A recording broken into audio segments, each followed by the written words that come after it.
नमस्ते दोस्तों, आज हम बात करेंगे सौतेली माँ और बेटी के साथ बनी घटना पे।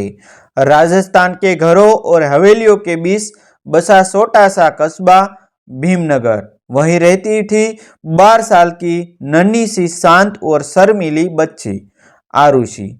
सुनहरी आंखें, दुबली काया और हमेशा खामोश रहने वाली यह लड़की बचपन में ही अपनी माँ को खो चुकी थी। उसकी माँ की मौत ने उसके दिल में ऐसा खालीपन छोड़ दिया था जो किसी से भर नहीं पाया। उसके पिता वीरेन कस्बे के सरकारी दफ्तर में क्लार्क थे। काम का बोझ इतना कि सुबह 7 बजे जाते और रात को थके हारे लौटते। आरुषि को प्यार तो था मगर समय नहीं। वह खाना खुद गर्म करती, स्कूल खुद जाती, पढ़ाई खुद करती और अकेले सो जाती। लेकिन इंसान कितना भी मजबूत हो, अकेलापन उसे भीतर से तोड़ ही देता है। पड़ोस की औरतें रोज सलाह देती, वीरेन जी, बच्ची को माँ की जरूरत है, इतना छोटा घर कौन संभालेगा, दोबारा शादी कर लीजिए। आखिरकार समाज, जिम्मेदारियां और बच्चे का भविष्य देखते हुए वीरेन ने दूसरी शादी कर ली। नई दुल्हन का नाम था संध्या। कस्बे में लोग उसके बारे में कहते थे कि संध्या जरा सख्त स्वभाव की है, कम बोलती है, किसी से मिलती नहीं। ये बातें आरुषि ने भी सुन रखी थी।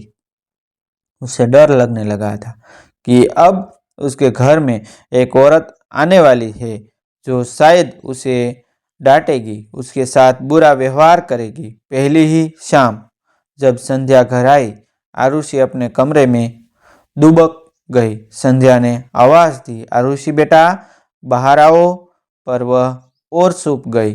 दिन गुजरने लगी। संध्या सुबह उसके लिए दूध रख देती, लेकिन लड़की रसोई में उसके सामने आने से डरती। वह चुपके से दरवाजे के पास से दूध उठाकर भाग जाती। संध्या मुस्कुराती, कितनी डरती है मुझसे, कौन जाने इसके मन में क्या भरा गया है। एक दिन वीरेन ने कहा, संध्या लगता है बच्ची तुम्हें पसंद नहीं करती। संध्या हल्का सा मुस्कुराकर बोली, बच्चे किसी से नफरत नहीं करते, बस डरते हैं। लेकिन यह डर कम होने के बजाय और बढ़ता जा रहा था। पड़ोस की महिलाएं जब तक ताना मार देती, सौतेली माँ कभी सगे नहीं हो सकती। भाग्य है बच्ची का, क्या पता। ये बातें आरुषि ने अपने छोटे दिल में बसा ली और दूरी और बढ़ती गई। एक दिन स्कूल से लौटते हुए चलते चलते आरुषि फिसल गई। उसके घुटने सिल गए, खून बहने लगा। वह रोते रोते घर पहुंची, पर संध्या को दिखाने की हिम्मत नहीं हुई। वह सीधे अपने कमरे में गई और दरवाजा बंद कर रोने लगी।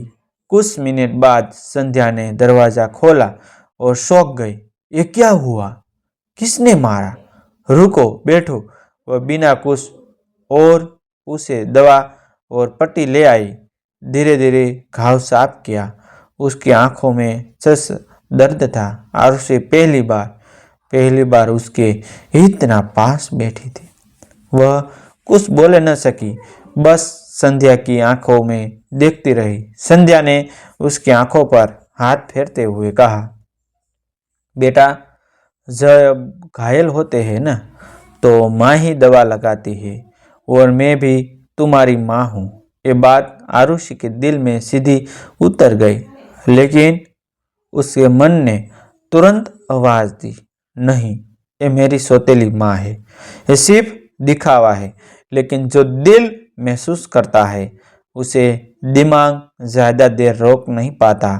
कुछ दिनों बाद पड़ोस की एक औरत ने संध्या को ताना मार दिया, तुम्हारी वजह से बच्ची अकेली भागती फिरती है। वीर ने ये सुना और बिना सोचे समझे संध्या से कहा, बेटे तुम बच्चे पर सख्त करते हो क्या? वह तुमसे डरती क्यों है? संध्या आहत हो गई। उसने कुछ नहीं कहा, बस आंखों नीचे कर ली। दरवाजे के पीछे छुपी आरुषि ने सब सुना। उसकी आंखें भर आई। वह चाहती थी कि पिता को सच बताए, लेकिन नहीं बोली। अजीब सा रिश्ता था। दोनों एक दूसरे को समझते थे पर बोलने से डरते थे। उस रात तेज बारिश हो रही थी।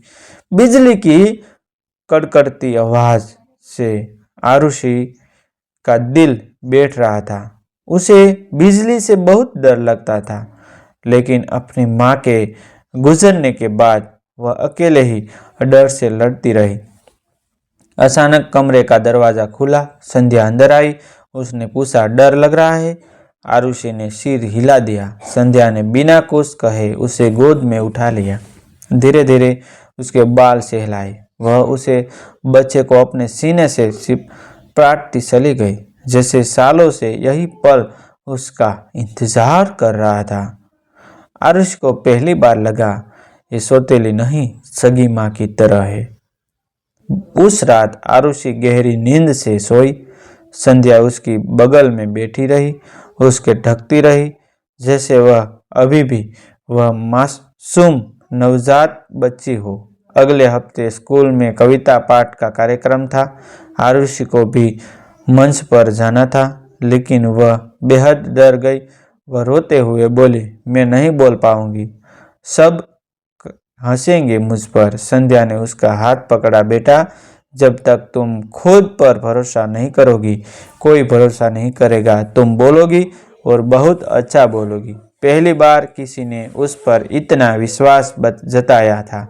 संध्या उसकी कविताएं रटाती, सब अभ्यास करवाती और बार बार कहती, तुम कर सकती हो क्योंकि तुम मेरी बहादुर बेटी हो। बेटी, यह शब्द आरुषि के दिल में गूंज उठा। कार्यक्रम वाले दिन पूरा स्कूल भरा हुआ था। आरुषि मंच के पीछे डर से कांप रही थी। उसकी आंखें दर्शक में किसी को ढूंढ रही थी। संध्या के पहली पंक्ति में बैठी थी। उसने हाथ हिलाकर इशारा किया, डरो मत, मैं यहाँ हूँ।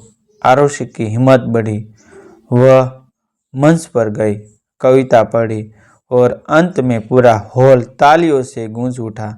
आरुषि पुरस्कार लेकर सीधे संध्या के पास दौड़ी और उसके गले लग गई। संध्या ने आंसू पोंछते हुए कहा, मुझे पता था तुम करोगी।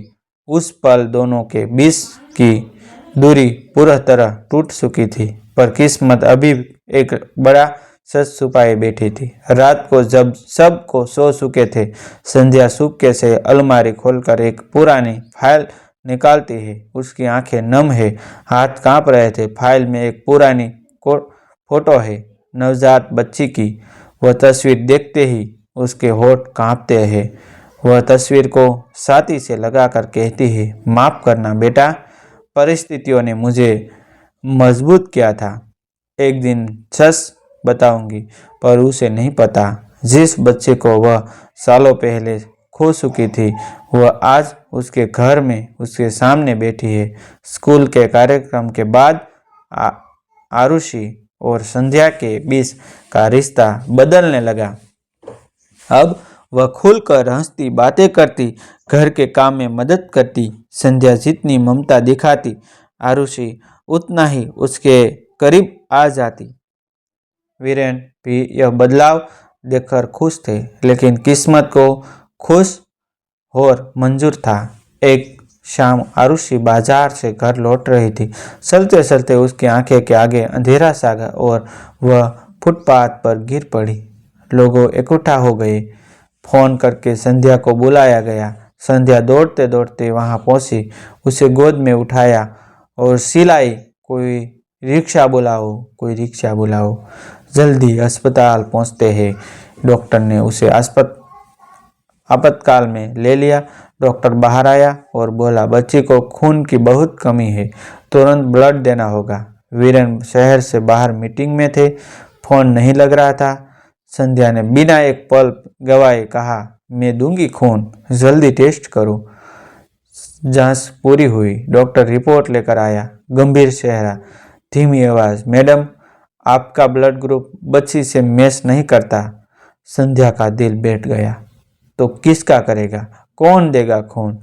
उसकी जान खतरे में है। डॉक्टर ने कहा, हम अस्पताल के डेटाबेस में बेंच ढूंढते हैं, लेकिन एक बात अजीब है।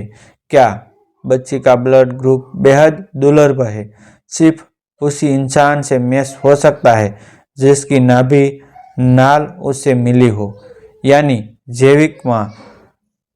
में ये शब्द संध्या के कानों में जैसे हथौड़े की तरह गिरे। वह हतप्रभ रह गई। आरुषि को बचाने की कोशिश चल रही थी, पर संध्या के मन में पुरानी यादें तैरने लगी। 12 साल पहले उसके पति की सड़क हादसे में मौत हो गई थी। संध्या प्रेग्नेंट थी, अकेली, गरीब, चेहरा कोई नहीं। डिलीवरी के समय हालत इतनी खराब हो गई थी कि उसने डॉक्टरों के कहने पर नवजात बच्ची को गोद देने का निर्णय किया था। बच्ची को एक दंपति गोद लेकर ले गए थे और उसी दिन से संध्या अपनी बेटी को खोजती फिरती रही थी। वह सच हमेशा दिल में दबाकर जीती रही। डॉक्टर रिपोर्ट देखकर बोला, हमें एक बात और मिली है। बच्ची को जिसने पहले गोद लिया था उस दस्तावेज में पिता का नाम वीरेन लिखा है। संध्या की सांस रुक गई। वीरेन मेरे पति? डॉक्टर ने सिर हिलाया। क्या मतलब? संध्या के होठ कांपने लगे। डॉक्टर ने फाइल आगे बढ़ाई। आरुषि आपकी जैविक बेटी है। ये सुनते ही संध्या की दुनिया जैसे थम गई। आंखों से लगातार आंसू बहने लगे। वह दीवार से टकराकर नीचे बैठ गई। उसके हाथ कांपते रहे। वह फुसफुसाई, मेरी बेटी जिसे मैंने मजबूरी में छोड़ा, उसे किस्मत ने वापस मेरे ही घर भेज दिया। उसी समय वीरेन अस्पताल पहुंचे। संध्या को रोता देखकर बोले, क्या हुआ? बच्ची ठीक तो है? डॉक्टर ने पूरी सच्चाई बताई। वीरेन भी ठिठक गया। तो संध्या आरुषि तुम्हारी बेटी है, जिसकी कहानी तुम मुझे कभी बताना नहीं चाहती थी? संध्या रोते हुए बोली, मैंने सोचा था कि सच बताऊंगी, पर डरती थी कहीं तुम मुझे गलत न समझो और बच्ची मुझसे दूर न चली जाए। वीरेन की आंखें भी भर आई। संध्या, तुमने किसी का हक नहीं छीना। तुम इस बच्ची की माँ हो और मैंने उसे माँ की कमी से बचाने के लिए ही शादी की थी। यह तो भगवान की लिखी तकदीर है। कुछ देर बाद खून दान के लिए अस्पताल ने डेटाबेस में एक दुर्लभ मैच ढूंढ लिया। खून चढ़ाया गया। 12 घंटे बाद आरुषि की आंखें खुली। सबसे पहले उसने संध्या को देखा, जो उसके हाथ पकड़े हो रो रही थी। आरुषि ने धीमी आवाज में पूछा, माँ क्या हुआ? संध्या फूट पड़ी। मैं तुम्हारी सौतेली नहीं, तुम्हारी असली माँ हूँ बेटा, जिसे तुमने अपने दिल से अपनाया। वही तुम्हें जन्म देकर खो चुकी थी। आरुषि की आंखें से आंसू बहने लगे। उसने दोनों हाथों से संध्या के गाल पकड़कर कहा, मुझे पहले ही लगता था कि आपके पास होने से मुझे माँ वाली खुशबू आती है। दिल झूठ नहीं बोलता था माँ। दोनों एक दूसरे से लिपट कर रोने लगी। कमरा तालियों से गूंज उठा। डॉक्टर, नर्स सभी भावुक थे। घर लौटते समय आरुषि ने संध्या का हाथ पकड़ा और बोली, अब आप कहीं नहीं जाएगी माँ? संध्या ने मुस्कुराकर कहा, कभी नहीं, क्योंकि माँ कभी अपनी बेटी को छोड़ती नहीं। और उस दिन के बाद आरुषि ने कभी सौतेली शब्द नहीं बोला। वह सिर्फ इतना कहती थी, मेरी माँ। दोस्तों, ऐसी न्यू कहानी देखने के लिए हमारा चैनल आप सब्सक्राइब कर सकते हैं। थैंक यू दोस्तों, मिलते हैं एक न्यू वीडियो के साथ, एक न्यू स्टोरी के साथ। तब तक बनी रहिए।